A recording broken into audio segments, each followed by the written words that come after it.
lot of things make up a college basketball game. The awesome plays, the pep band, halftime entertainment, and fans. Lots of them. But the focus is not on these fans. Scum, scum, scum! Go back to where you're from! K-I-L-O! T-H-E-M! Eats cookie for breakfast! Eats cookie for breakfast! This group of fans, known as the Antlers, display their own cheering style at Mizzou basketball games. One question remains. How did they get started? 1976. A staple at Mizzou basketball games began. The Antlers are a group that was founded in 1976 by Jeff Gordon and Rob Banning. They did it in response to the lack of fan support the basketball team was receiving in those times. So them and a bunch of their buddies from the 4th floor of Hudson Dormitory started going to all the basketball games, sitting in the front row and cheering as loud as they possibly can while taunting the other teams. I think my brother was in school down there in the mid-70s, and Mizzou basketball was not very good in the early mid-70s. I don't think a lot of people realized they just were not very good at that time. And when you went to a basketball game, it wasn't, like in the 80s or or even now this year when they're filling up the stadium, there'd only be 3,000 to 4,000 people at a basketball game. Early on, they didn't really have a name. They were just a group of guys going, but around the time that the group was founded, there was a skit on Saturday Night Live which featured Lily Tomlin doing something called the Antler Dance. And so they kind of put their hands up like this, and they did a dance with it. And so the guys started doing that at the games, and one of the broadcasters sitting on press row saw it and dubbed them the Antlers, and the name just stuck from there. Throughout the course of the history of the Antlers, they had selected seats in the A16 section of the Hearn Center, and they were sitting up front, and they had 22 seats exactly. The tickets, the Antlers at that time, the Antlers just were able to sit in the front row easily because hardly anybody was going to the games. Well, as the team got more popular, it was harder to get those front row tickets. After about 4 or 5 years of that, other dorms and fraternities were getting tired of not getting the best seats and started putting up a stink about it.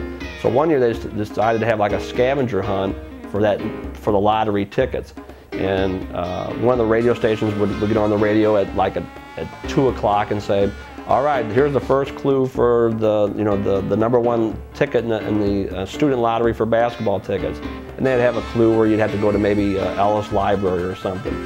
And then when you went to Ellis Library, there'd be a clue there telling you go to maybe Brady Commons and so on and so on. And the final clue had you go into GCB. The scavenger hunt was a complete disaster. The whole school was involved in the scavenger hunt, and there were just people everywhere. And my brother and some of those other Antlers were pretty, people recognized them from their pictures in the paper or on television. There was just like a whole group of people following my brother around campus, and finally he called Norm Stewart up and said, this is just a disaster. He goes, there's no way I'm going to be able to get, to this scavenger hunt.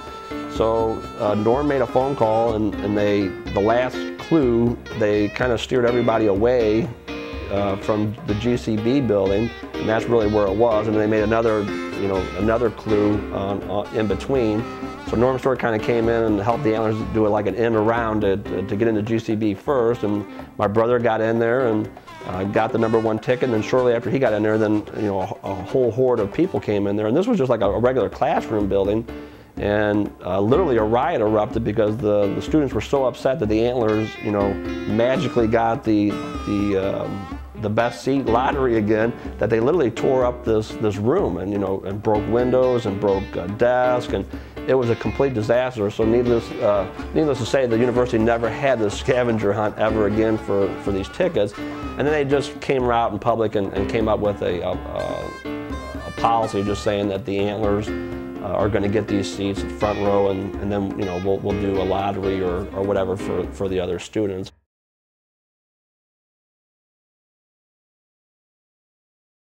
Over the next about 4 to 5 years, they had a really good period, but in the mid-'80s, I know they kind of got in a funk where people were just inviting their friends to join the group instead of getting the best people, the best, the loudest yellers and all that, and so they were joining people that weren't really committed to the group.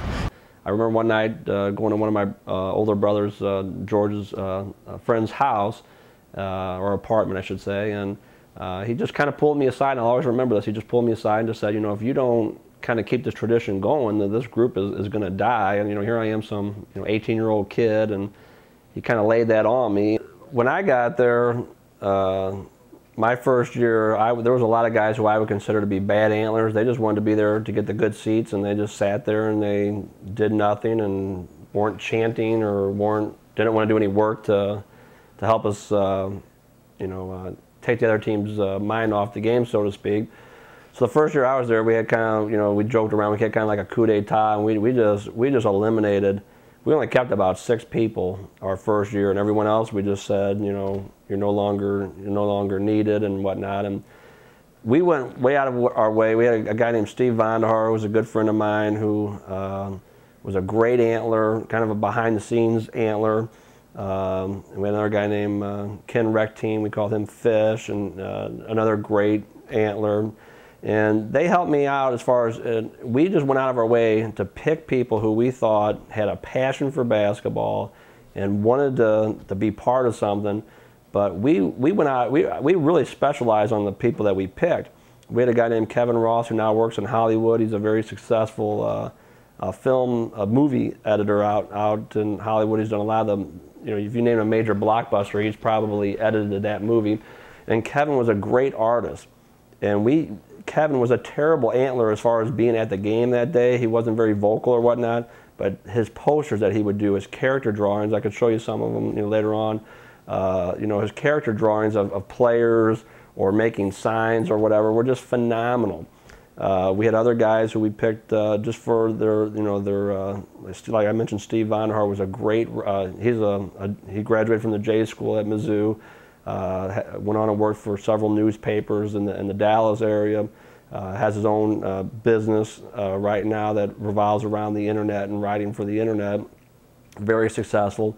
And his job was, he was like he did all the illustrations, and then he would write things, and he was a great orator, so to speak, as far as choosing words on chants or songs. He would write, make up songs about coming in players, and we would sing them to the tune of, Rudolph the Red-Nosed Reindeer or whatever. And he would change the lyrics about the players and whatnot. And again, Steve was probably not, by his own admission, was probably not a great game day antler as far as being loud and getting the chants and saying funny lines or whatever. But so we really tried to specialize in people that we picked. And then we had guys who were just outright, boisterous. And so we really went out of our way to pick people like that. And we thought at that time, getting in the Antlers, we didn't care who you wore, or it wasn't just like a bunch of friends picking a bunch of friends. And I think that's kind of what happened with the Antlers. After my brother left, it was just friends bringing in friends because they had great, because the Antlers had great seats.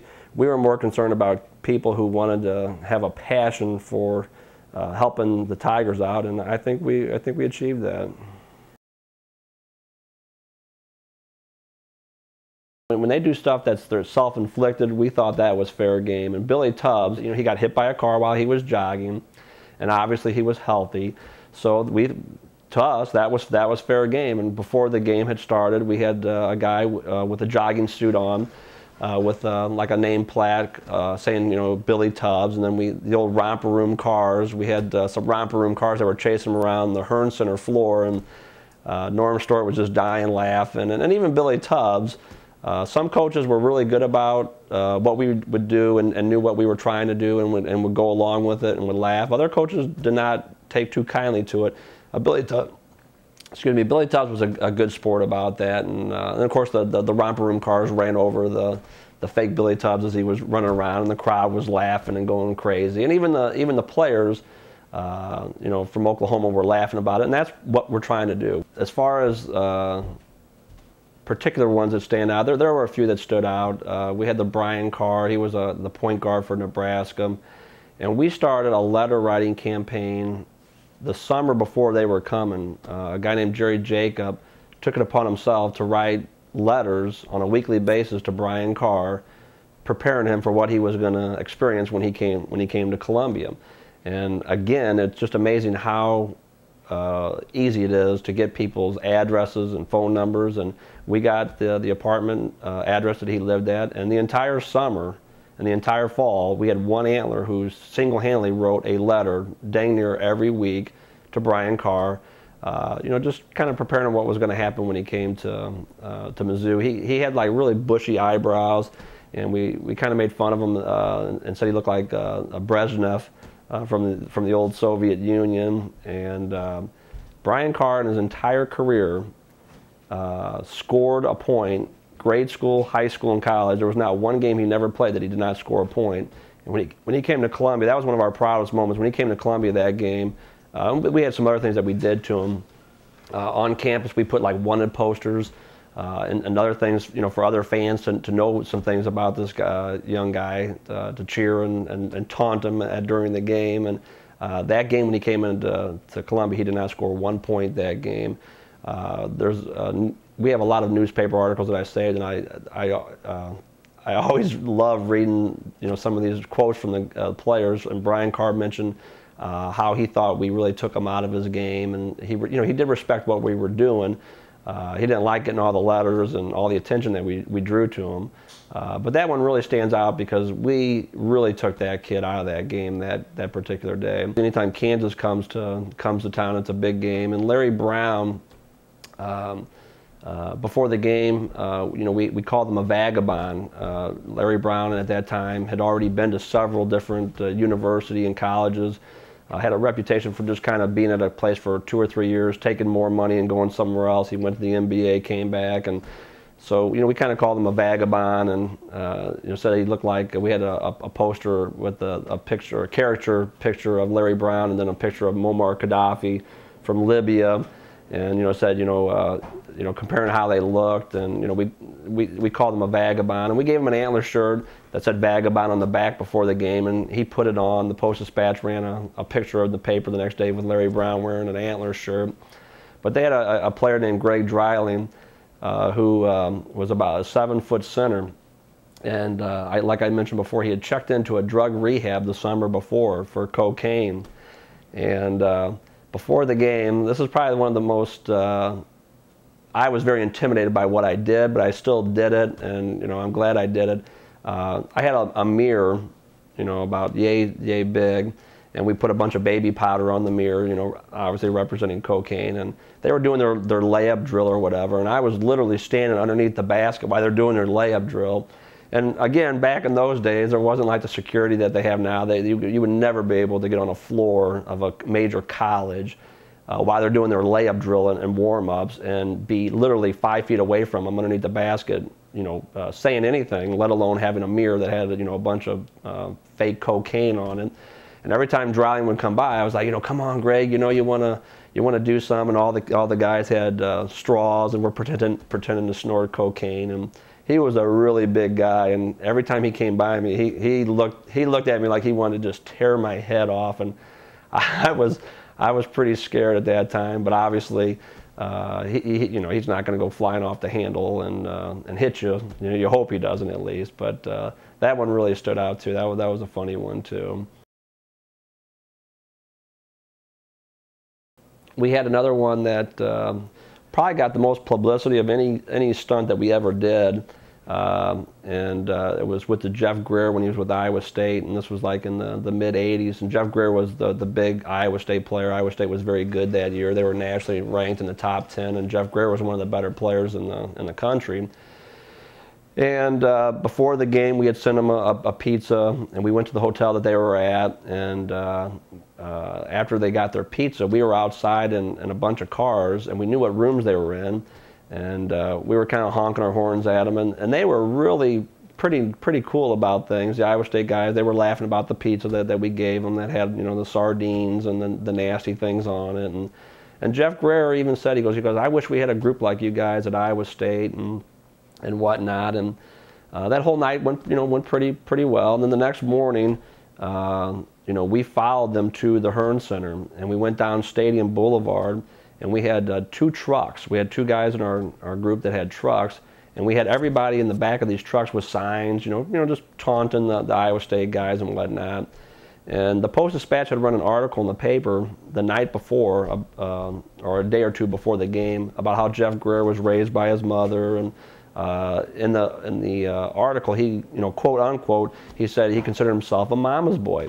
And so that was kind of our theme for making fun of him. Well, during the warm-ups, we really started, lambasting him on being a mama's boy, and he's doing all these mommy things for his mommy and things like that. And we weren't 5 minutes into it. And again, we were there an hour. We'd always get there about an hour before the game, and the place was very empty during the shoot-around. There would probably only be a couple hundred people milling about. Most of those people were workers.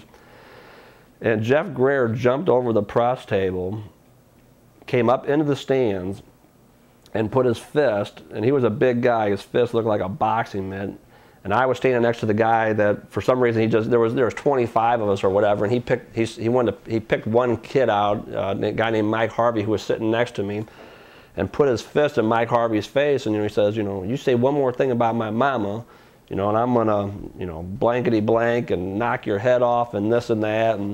And again, nowadays that would have been made, well, it did make national news, but somebody probably would have filmed it or whatever. And Jeff Greer probably would have gotten a lot of trouble back in those days for jumping over the press table, coming into the stands, no matter what we were saying, whether it was, right, what we were saying was right or wrong. And things kind of calmed down, and I remember making the comment to him, and again, you're so scared because these guys are so big. And I made the comment to him, and my friend Mike was joking afterwards that, he wished I wouldn't have said it, but I said, Jeff, I would love for you to punch this guy, because every NBA check, probably about 35 to 40% of every NBA check you ever make will go right back to the Antlers after we sue you and the legal fees and whatnot. And he kind of settled down, and he jumped back over the table, and then, he played the game. And he had I can't remember, he was averaging about 24 points a game. He ended up only scoring like 14 points that game, and we thought we took him out of the game. Well, that made national news. It was in, the Sporting News picked it up, USA Today.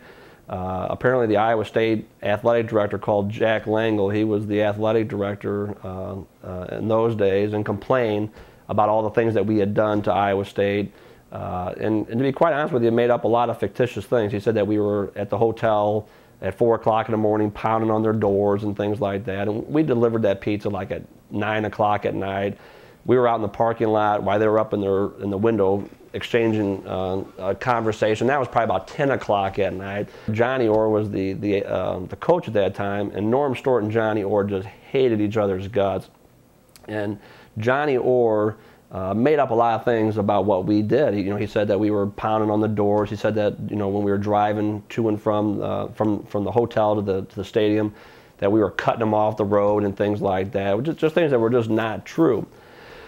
And of course, Jack Langle wanted to have a meeting concerning what was going on. And probably one of my fondest memories of Norm Stewart, I had to go up to, at the time, one of the assistant athletic directors was a guy named Joe Castiglione, who's now the athletic director at Oklahoma. And me and two other Antlers had to go to Joe Castiglione's office to get prepped for this meeting with Jack Langle. And I had called Norm Stewart the night before and let him know that we were kind of getting a carpet call here, and that we were in trouble about what we did during the Iowa State game. And the administration, Joe Castiglione and Jack Langle, were not aware that Norm Stewart knew about this meeting. And I'll never forget, because Norm, this was at the old Hearn Center where all the offices were in this long corridor, and Joe Castiglione had an office, and we went into his office, and he was kind of reading us the riot act about how bad we were, and we can't do these things, and we gave a black eye to the to the university and whatnot. And I said, well, so he goes, now we need to go to Jack Langle's office for this meeting. And I said, well, just hold on one second. Norm Stewart told me to make sure I knocked on his office door because he wanted to sit on this meeting.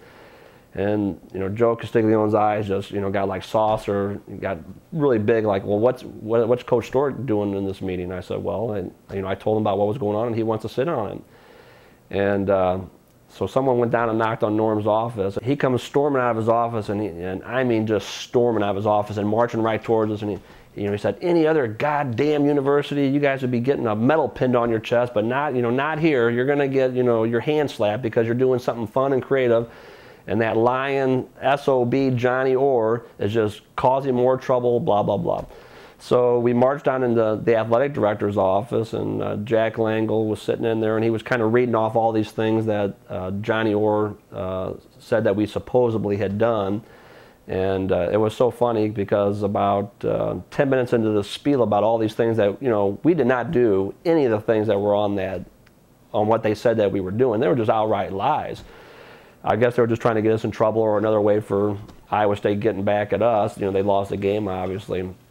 And then Norm Stewart just interrupts he goes, I'm sorry. He goes, I just got to say something. He goes, Jack, you know that Johnny Orr is a big lying son of a bitch, and these boys have done nothing wrong. And he repeated what he said.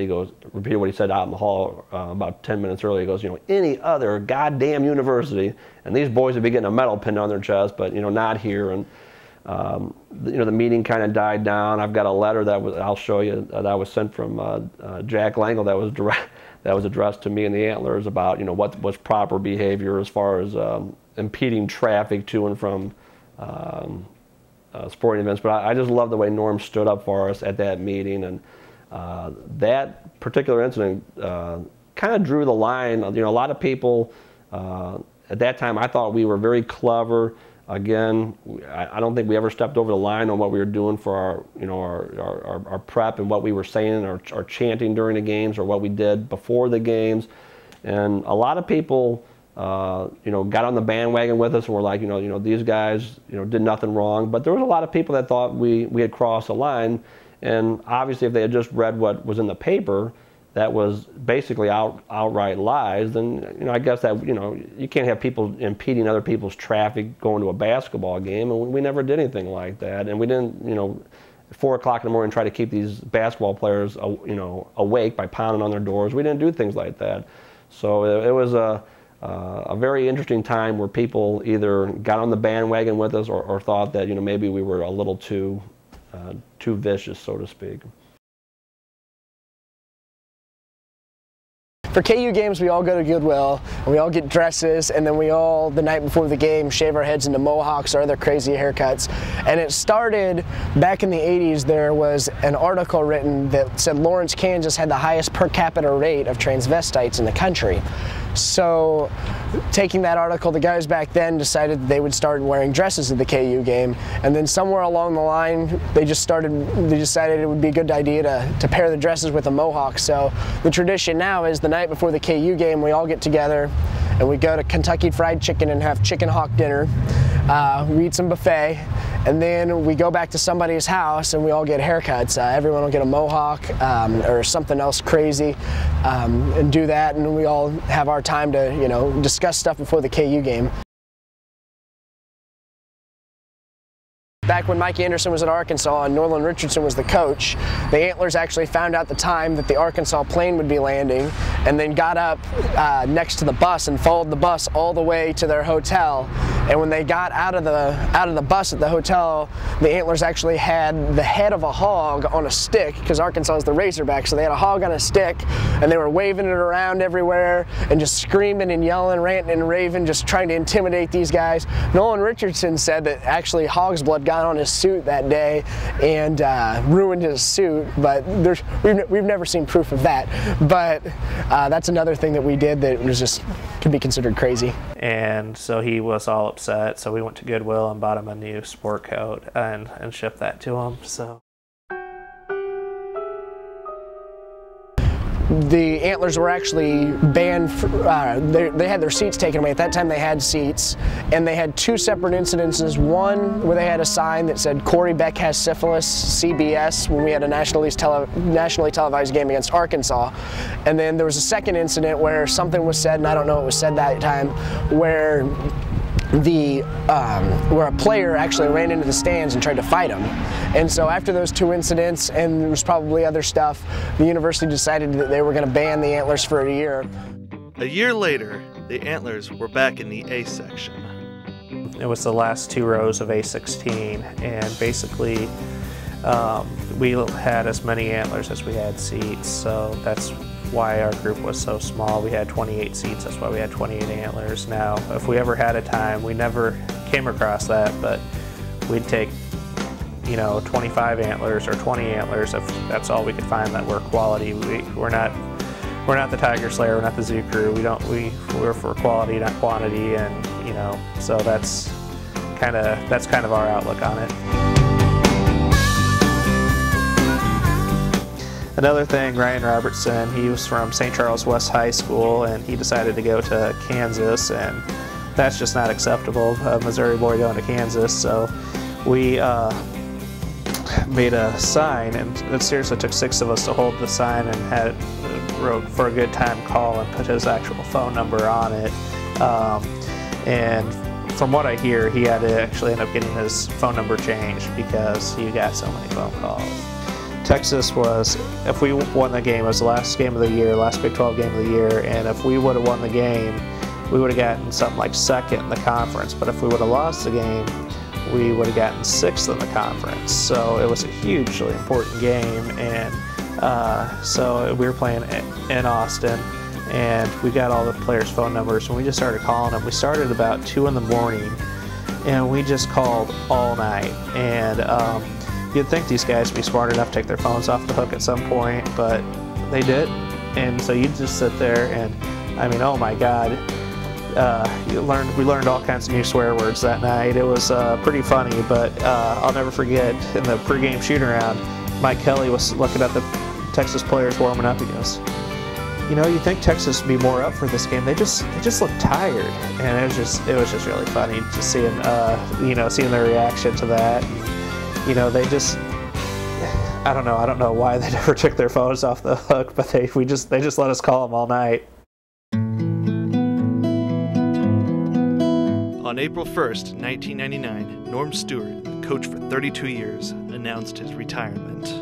Being around while Norm was there was, I mean, it was kind of a privilege, really. I mean, Norm is one of the greatest college basketball coaches ever at any level. And just to get to be there while Norm Stewart was, you know, on the court, it was really great. I can't say Mizzou's. I will always consider Norm Stewart Mizzou's basketball coach, no matter who we get. So I was sad to see when Norm didn't really retire, so to speak. I think he read the writing on the wall, and the new people wanted to flex their muscles, and Norm was not part of their future plans.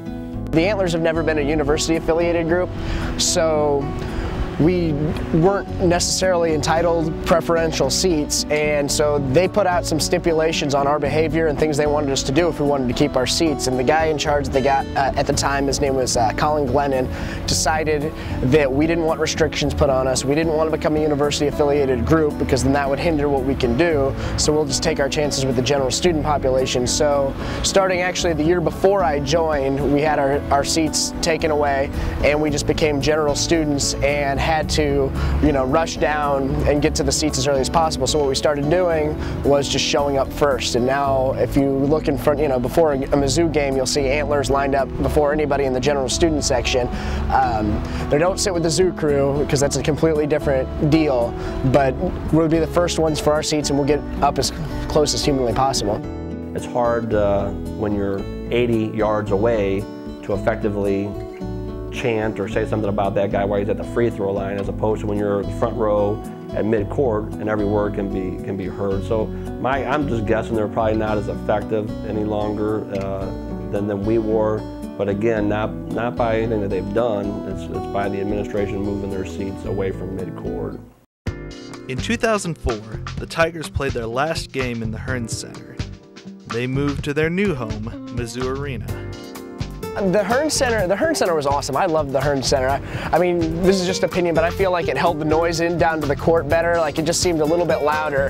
The Hearns Center was a great place to play basketball. They had that decibel meter that when the crowd got going at a KU game or an Oklahoma game, you know, everyone would just get into it and try to get that decibel meter as high as possible and drown out everything. I really like the Mizzou Arena now, this season, now that I've seen what it can be like filled up.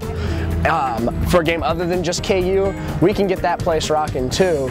But it took a while. At first I wasn't a fan of Mizzou Arena, but it was mostly because it remained half empty. And I'm still not a fan of how many of the front row seats are bought up by corporations and people don't even show up to those seats. But when that building gets going, it can be about as loud as the Herd Center was. Scott Drew, who's the Baylor coach, came up into the stands asking for the guys who were at Old Chicago the night before. And he actually got one of our members, Michael Booth, who was the Grand Poobah at the time. Grand Poobah was the leader of the group. Booth was taken down into the Baylor locker room, and Scott Drew asked him to do the same thing in the locker room. He thought it was going to motivate him. We ended up winning that game by quite a bit. Baylor wasn't very good at the time, but still, it was a really cool thing for him to go in there, because I think part of the thing was Scott Drew didn't think he would do it in the locker room, you know, when he was the only one in there. But Booth went down there and just let them have it, and just went on and on about how bad they were. Quinn's last year we played KU at Mizzou Arena, and that game we made a hellacious comeback at the end. Thomas Gardner just went crazy all of a sudden. He couldn't miss, and we were down like 10 points with like 5 minutes to go, and like just came back sinking 3 after 3 after 3, and Gardner ended up pouring in 40 points. But there was a moment at the end of regulation, Gardner made a shot to tie the game, and KU threw a length of the court pass to Christian Moody. He caught it underneath the goal, and we fouled him, so he missed the shot. But he had 2 free throws with no time on the court, and that place became the loudest arena I have ever heard. Like, just everybody, the rich alumni, the students, everybody just on their feet screaming at the top of their lungs, chanting, "Moody, Moody." All he had to do was make 1 of 2 free throws and the game's over, they win. And he bricks both free throws, and we go on to win in overtime. That was probably the proudest of the Mizzou fan base I've ever been. That was an amazing deal. One of our members who he did the full Bob Knight sweater vest, the O'Reilly Auto Parts sweater vest, and he spray painted his hair gray, and he just ran through just screaming and yelling and hitting everybody, and it was awesome, like, because he was a spitting image of Bob Knight, looked a lot younger obviously, but he looked almost exactly like him and played the part perfect. The Antlers have been a group for over 30 years and continue to be a staple at Mizzou basketball games. I would say we're the most hardcore, spirited fan group there is in existence. More so than the Cameron Crazies, more so than the Dog Pound for the Cleveland Browns. We're a group that loves our team and will do anything we can to support them. If I had to define the Antlers, I would say that they're the most raucous, crazy, dedicated fan group in the country for any sports team, and they're having more fun than everybody else. That's about as succinct as I can put it. I would say the Antlers are more of a smaller Army SEAL type group that would, specialize in special ops and whatnot. Just going to say that my time in the Antlers was very time consuming, but it was some of the best times of my life. So if you're an Antler, you're a brother of mine till the day you die. I don't have to know you. I don't have to know you, or even if we were in the group together, and I even have to like you. If you needed help, once an Antler, always an Antler. So.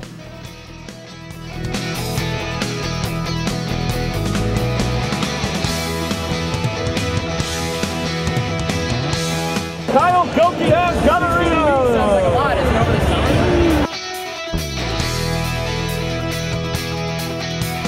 The Antlers are a group that was founded in 1976 by Rob Gordon. Okay, one more time.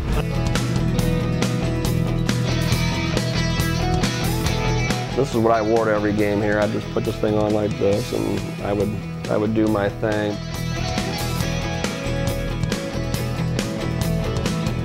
Six foot tall, 2 inches long. 6 foot tall, 2 inches long.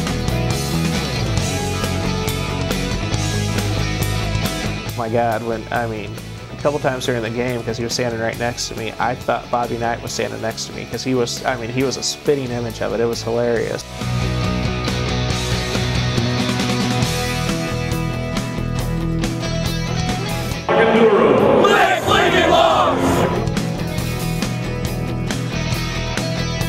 got the, the tiger with the antler shirt holding up the sign, smells like a bus.